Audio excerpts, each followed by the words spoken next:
Hi friends, ఈరోజు ఆనపకాయ పులుసు తయారు చేసే విధానం షేర్ చేయబోతున్నాను. ఇది కుక్కర్లో కాదండి, విడిగా తయారు చేసే విధానం చూపించబోతున్నాను. తప్పకుండా ఇదే విధంగా ఒకసారి ట్రై చేసి మీకు ఎలా ఉందనేది కామెంట్స్లో తెలియజేయండి. ఇప్పటి వరకు కూడా నా వీడియోని సబ్స్క్రైబ్ చేయని వాళ్ళు ప్లీజ్ సబ్స్క్రైబ్ చేసుకోండి. రండి, ఇది ఎలా తయారు చేయాలో చూసేద్దాం. హాయ్ ఫ్రెండ్స్, నమస్తే, వెల్కమ్ టు అనూస్ కిచెన్. ఈరోజు సొరకాయ పులుసు తయారు చేసే విధానం షేర్ చేయబోతున్నాను.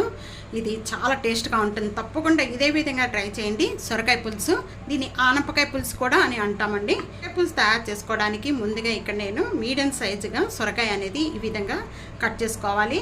అదే కనుక మీకు విత్తనాలు అనేది బాగా ముదురుగా ఉన్నాయనుకోండి, తీసేసి సైడ్ పెట్టేయండి. ఇవి లేతగా ఉన్నాయి కాబట్టి నేను ఈ విత్తనాలు ఇలాగే ఉంచేసాను. ఒక ఆనియన్ చిన్న పీసెస్ కట్ చేసుకుని, ఒక 3 లేక 4 మిర్చి, ఒక టమాటా. ఆనపకాయ పులుసు తయారు చేసుకోవడానికి 3 టేబుల్ స్పూన్ ఆయిల్ యాడ్ చేస్తున్నాను. ఆయిల్ బాగా కాగిన వెంటనే ఒక 5 లేక 6 వెల్లుల్లిపాయ రేపలు కచ్చిపిచ్చిగా నూరుకోవచ్చండి. పైన ఏం అవసరం లేదు.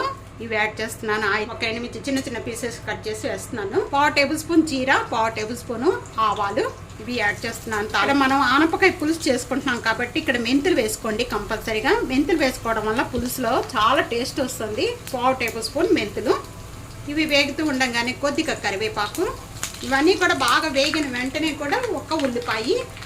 ఇవి ఉల్లిపాయ చిన్న చిన్న పీసెస్ అయినా కట్ చేసుకోవచ్చు, ఇలా లాంగ్గా అయినా కూడా కట్ చేసుకోవచ్చు. పాటు పచ్చిమిర్చి కూడా యాడ్ చేస్తున్నాను. టేస్ట్కి సరిపడా సాల్ట్ యాడ్ చేస్తున్నానండి. నేను 1/2 టేబుల్ స్పూన్ సాల్ట్ యాడ్ చేస్తున్నాను. ఆనియన్స్ కూడా బాగా మగ్గిపోయాయి.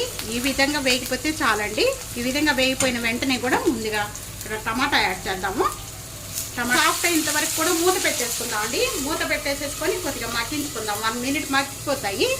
ఇప్పుడు 1 మినిట్ అయిపోయాక మూత ఓపెన్ చేద్దాం. ఈ విధంగా మగ్గిపోయిన వెంటనే కూడా ఇక్కడ సొరకాయ పీసెస్ మీడియం సైజ్ కట్ చేసుకున్నాము. ఈ మీడియం సైజ్ సొరకాయ పీసెస్ అన్ని కూడా యాడ్ చేసేస్తున్నాను. కుక్కర్లో వండుకుంటే కనుక ఇది వేరే విధంగా వండుకోవాలండి. ఆనపకాయ పులుసు అనేది కుక్కర్లో కూడా చాలా బాగుంటుంది.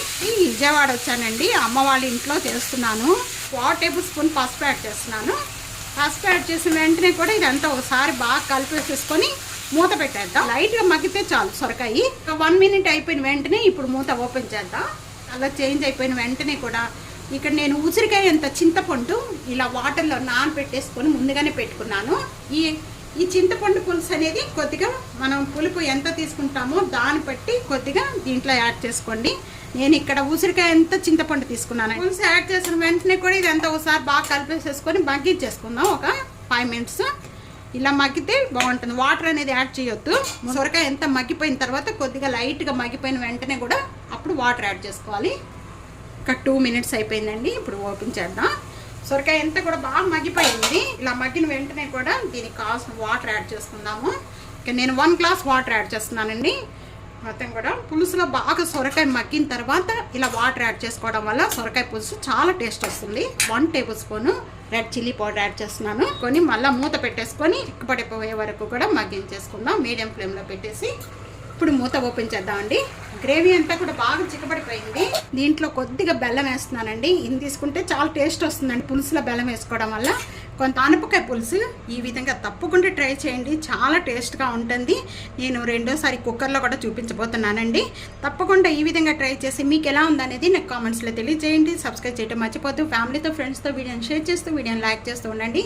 Thank you for watching.